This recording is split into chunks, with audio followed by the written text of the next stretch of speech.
Coming up, the views of David Marchant from Australian Rail Track Corporation in a speech to the National Press Club.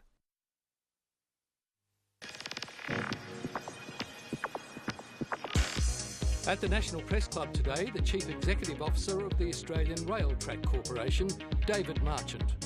His speech today is titled Resurgence in Rail, Essential for Australia's Economic Progress. With the market demand for goods transport forecast to double over the next 10 to 15 years and the trucking industry already struggling to cope with the increase in volume, rail is gearing up to meet that demand. David Marchant with today's National Press Club address. Ladies and gentlemen, welcome to the National Press Club and today's National Australia Bank address. We're pleased today to welcome David Marchant, the Chief Executive of Australian Rail Track Corporation, which manages a network of interstate rail from Brisbane to Perth. Quite a task. It was set up just over 10 years ago under a Commonwealth States agreement, which was intended and does provide a one-stop shop, so to speak, for the private sector rail operators who use that network. David, it was given a charter to make sure that the valuable infrastructure that's involved in that network was able to improve the performance and efficiency of the operations on it. And I'm sure David Marchant will tell you that that's what's happened. But we've moved ahead again since those days, and it's become obvious that we'll have to do more to deal with the land transport task that lies ahead. As you've just heard, it's been estimated that in the next 10 to 15 years, the freight demand on that land transport system will likely double, and it's quite obvious that the road system alone won't be able to cope with that. So we look to rail, and to tell you how it might be done, please welcome David Marchant.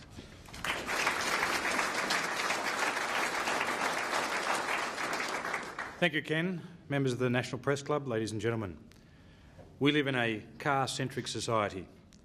Be it from the Holden Ute or the Sandman from my youthful past, and many of yours, or the SUV of the early 2000s, our vast continent and spread cities has driven us to an addiction to cars and trucks for our movements either as individuals or in transporting goods.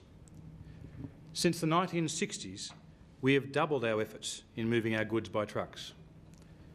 Our intermodal freight rail transport system was progressively run down, underinvested for performance as we embarked on making our truck activities more productive and more efficient.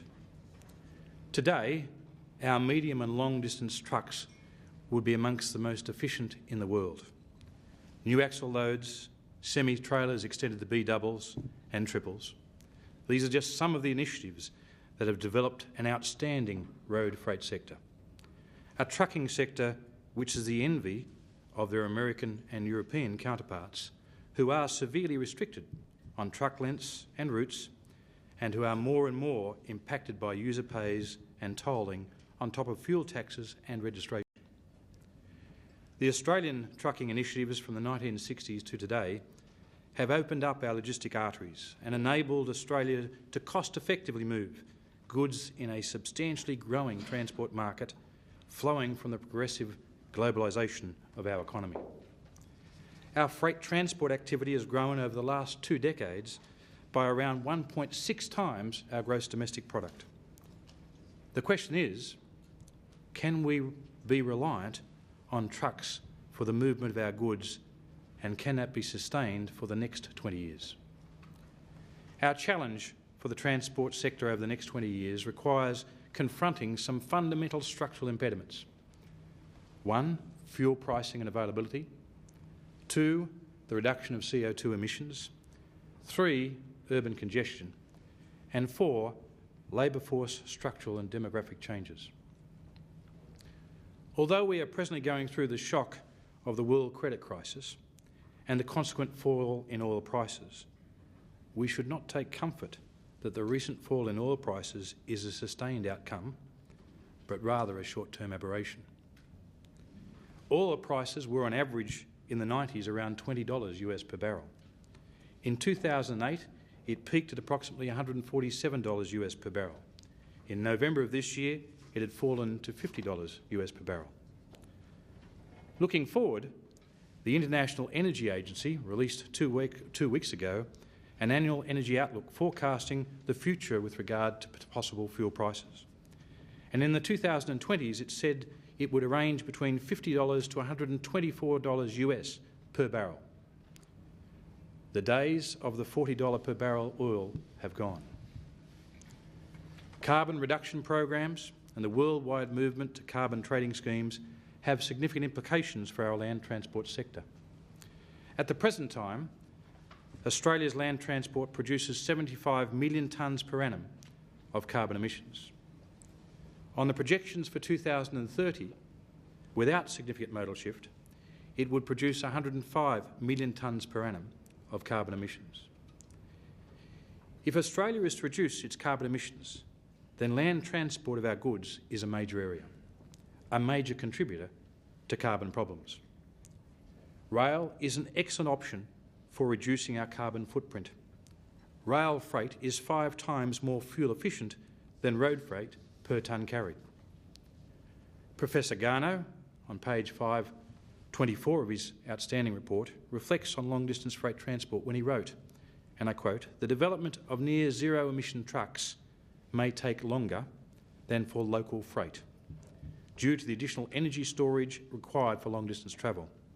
There are immediate and growing opportunities for modal shift, particularly from road to rail.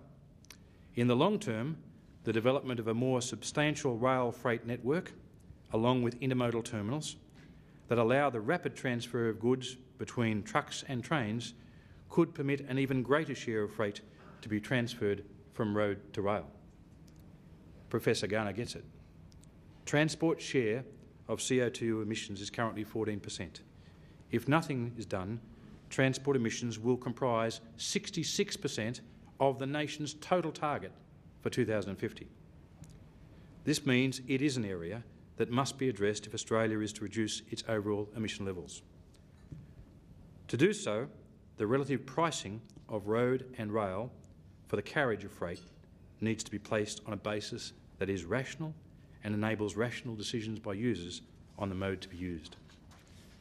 Over the next decade, the method of pricing truck activities and its contribution to infrastructure costs and externalities need to be addressed if we are to see a rational market and response to carbon emissions. The bottom line is freight users will determine their mode based on the cost to them, the end price.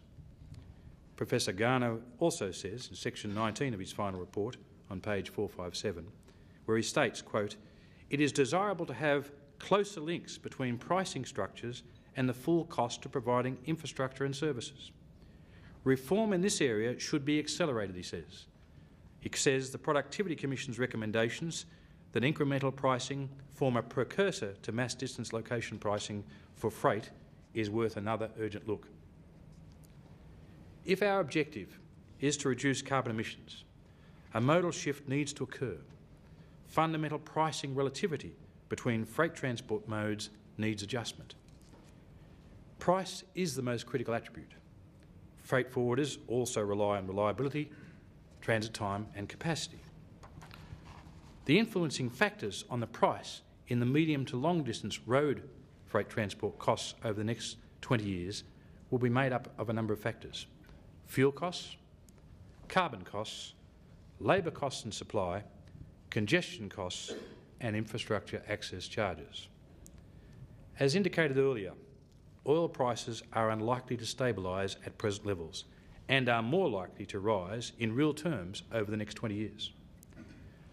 Carbon costs are forecast in the Treasury paper released a few weeks ago to move from $20 to $30 per tonne in 2010 to between $51 and $90 per tonne in 2030, based on 2005 dollars.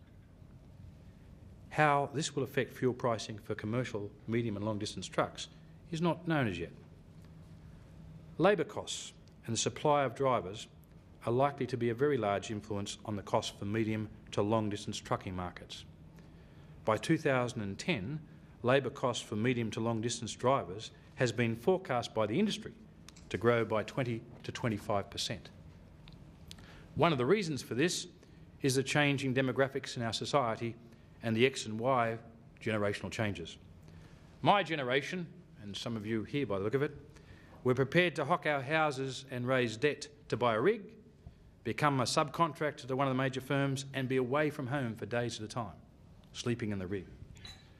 My children's generation have other aspirations which do not include hocking their houses to buy a rig and being in a truck away from home for days at a time, sleeping in the truck.